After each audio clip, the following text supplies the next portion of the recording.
In this chapter, we're going to look at the economic challenges that face business. We're going to start with a discussion of economics, both micro and macro. Economics is a social science that analyzes the choices made by people and governments in allocating scarce resources. Microeconomics is on the smaller level. It's the study of small economic units, such as those decisions we make as individuals, families, and businesses. Macroeconomics, on the other hand, is the study of a nation's overall economic issues. It's much broader, such as how an economy maintains and allocates resources, and how government policies affect standards of living for its citizens. Now we're going to look further at microeconomics. Microeconomics deals with the forces of supply and demand. Looking at demand, this is the willingness and ability of buyers like you and me to purchase goods and services at different prices. The demand curve is typically downward sloping, as you'll see in a minute, meaning that lower prices mean larger purchases. Supply, on the other hand, is the willingness and ability of sellers, those making the goods or services, to provide those goods and services at different prices, regardless of demand. The supply curve is typically upward sloping, meaning at higher prices, producers are willing to supply higher quantities. Now let's look at the demand curve. Here is the demand curve for gasoline. Price is on the vertical axis and quantity is on the horizontal axis. We see as the price of gas goes up at $3.39 a gallon, we're demanding less gas. As the price of gas comes down, we demand more gas. We might think that with gasoline, we're going to purchase the same amount regardless because we need to drive places. But what you'll find is that if we see gas prices go extremely high, people will find ways to cut back on their gas consumption. While we still need to get to work and to school and go other places, we might find that we start carpooling, combining our trips, or finding alternative ways to get places. So we've seen how we move along the demand curve at different price levels. Now we're going to look at the actual shift in the demand curve. A shift in the demand curve happens when there's an overall increase or decrease in the demand for a product. This can be influenced by customer preferences, incomes, or even the prices of substitute products. So if we see that there's an overall increase in demand for gasoline, we would see the demand curve shift to the right, as we see in this image. That means the price has gone up at each quantity demanded. The same could happen in the other direction if there's an overall decrease in demand for gasoline. The demand curve would then shift to the left. Here's an example of the milk industry trying to increase overall demand for its products. These ads were run showing famous people drinking milk and trying to convey the benefits of that. Now, let's look at supply. The supply curve graph shows the relationship between the different prices and quantities that sellers will offer for sale. This is regardless of demand. As we can see, this is an upward sloping graph. At higher prices, we'll see that sellers are willing to supply greater quantities. Just as we can move along the supply curve, we can also see shifts in the supply curve. The factors of production, as seen on this slide, play a central role in determining the overall supply of goods and services. If the overall supply of goods and services increases or decreases, we would see a shift in the supply curve. If we put the supply and demand curves together on one graph, in this case for gasoline, we see that there is a point where the two graphs intersect. This here is the equilibrium price. The law of supply and demand states that prices are set by the intersection of the supply and demand curves. This point, this equilibrium price, is the prevailing market price that you can buy the item. If the actual market price, the price the item is selling for, differs from this equilibrium price, buyers and sellers tend to make economic choices that restore this balance, this equilibrium. Now let's shift gears from microeconomics and talk about macroeconomics. Remember, macroeconomics is much broader. It's the study of a nation's overall economic issues. Every nation's political, social, and legal environments differ, and the policies and choices of those nations determine its economic system. We're going to look at three general categories of economic systems: private enterprise, planned economies, and mixed economies. We're going to start by looking at the private enterprise system, also known as capitalism or a market economy. Private enterprise system rewards businesses for meeting the needs and demands of consumers.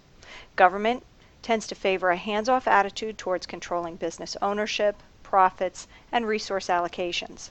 Instead, competition is what creates opportunities and challenges for business people. Under the private enterprise system, we have four types of competition: pure competition, monopolistic competition, oligopolies, and monopolies. We're going to look in more detail at what distinguishes one from another. This chart breaks down some of the differences and characteristics for the different types of competition. Let's start by looking at pure competition. Under pure competition, there are many competitors. However, their products or services are very similar or even identical, such as the case with farming. Wheat produced by one farmer is going to be the same as wheat produced by another. In this type of structure, we have homogeneous products. They are the same, and prices are set by the market as the forces of supply and demand interact. So the producers have no control over price. On the other end of the spectrum and the chart, we have monopolies. With a monopoly, there are no competitors, so the firm has considerable influence over price. Since monopolies lack the element of competition, many governments regulate them. An oligopoly is a market situation in which relatively few sellers are competing. Their products may be similar or different, and they do have some control over price. The example here is Boeing Aircraft. Since Boeing is one of just a few aircraft manufacturers, it's considered an oligopoly. The last one we need to look at is monopolistic competition. In monopolistic competition, we can have many competitors, but the products they're selling are different in some way. This allows each of them to have some control over price. Sellers can differentiate their products from competing offerings based on price, quality, or some other feature. Let's look at the market for t-shirts. You can buy a t-shirt at Walmart, and you'd be paying a lot less than if you bought it from Abercrombie. At Abercrombie, it might be that the materials are higher quality, or it might just be that the brand is considered more desirable. This is how the products are differentiated, and therefore the sellers can sell at different prices. The example in this chart is for a local fitness center. There could be a few or there could be several fitness centers in your area. They're going to have different prices because they differentiate the product or service they're selling. Perhaps one is centrally located and offers classes. Perhaps another has additional features that are desirable. It may have longer hours, newer equipment, and childcare, so there are different prices based on how they differentiate their product. Since this tends to be the type of competition that is most confusing to students, here's yet one more example for monopolistic competition. This Purina One cat food is differentiated from other cat foods because it has a hairball formula. It helps with hairball control. That's how they're differentiating their product, and I'm sure charging a higher price. Now we've looked at the four different types of competition under the private enterprise system. Now we're going to look at planned economies. Communism and socialism are both planned economies. Communism is a planned economic system in which private property is eliminated. Goods are owned in common, and the factors of production and production decisions are controlled by the central government. Communist-like systems exist in just a few countries, such as North Korea. Socialism is a planned economic system characterized by government ownership and operation of major industries, but it does allow for some private ownership. Socialism allows private ownership in areas considered less crucial to social welfare, such as retail shops, restaurants, and certain types of manufacturing. In reality, many countries operate mixed market economies. This type of system combines characteristics of both planned and market economies in varying degrees. In nations generally considered to have a private enterprise system, government-owned firms frequently operate alongside private enterprises. For instance, in the United States, programs such as Medicare are government-run. Even the People's Republic of China has shifted towards a more market-oriented economy. The proportion of private and public enterprise can vary widely in mixed economies, and that mix frequently changes. Many countries have converted government-owned and operated companies into privately held businesses. This is known as privatization. In the United States, there has been proposals over the years to privatize the Postal Service and also Social Security. Now that we've covered the different types of economic systems, let's look at how we can evaluate our economic performance within those systems. One way we do this is by looking at where we are in the business cycle. The 4 stages of the business cycle are prosperity, recession, depression, and recovery. Please note, we have not had a true depression since the Great Depression of the 30s, and we shouldn't see one in the future due to the economic policies we have in place. Please make sure to understand the characteristics of each stage of the business cycle. We can also measure our economic performance by looking at productivity and gross domestic product. Productivity is the relationship between the goods and services produced in the nation each year and the inputs needed to produce them. Gross domestic product is the sum of all goods and services produced within a nation's boundaries each year. An important indicator of an economy's stability is the general level of prices. The Consumer Price Index, otherwise known as CPI, measures the monthly average change in the prices of goods and services.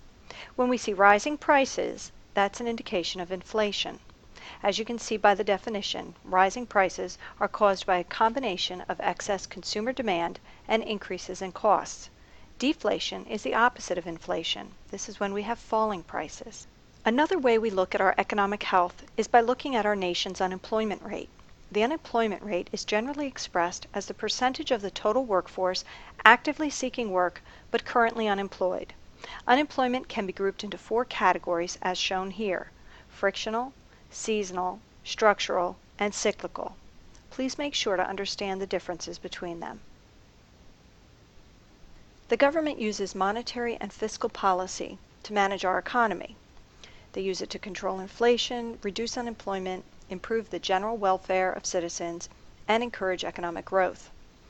Monetary policy is handled by the Federal Reserve and involves increasing or decreasing the money supply. We will learn more about this as we continue through the semester and cover the financial system.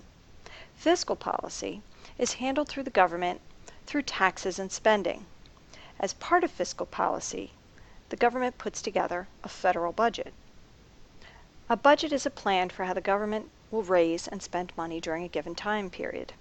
If during that period of time there is a budget shortfall, meaning more money is spent than has been raised, that means we have a budget deficit. Budget deficits accumulate into what is known as our national debt. Even if we have a year where we have a budget surplus, meaning we raised more money than we spent, that doesn't mean we have no debt. That surplus amount is applied to the national debt, reducing it. Ideally, we would have a balanced budget, meaning the amount of money raised equals the amount of money spent. Even if we have several years of balanced budgets, that doesn't mean we reduce our national debt. Only budget surpluses that are applied to the national debt can reduce the national debt. Now that we've covered this chapter and the economic policies and terminology within it, I've included 3 slides at the end that are photoshopped pictures of images you probably wouldn't see in real life. Can you figure out why? You can visit the website on this last slide to see what's wrong with these pictures, and there's more pictures if you care to see more.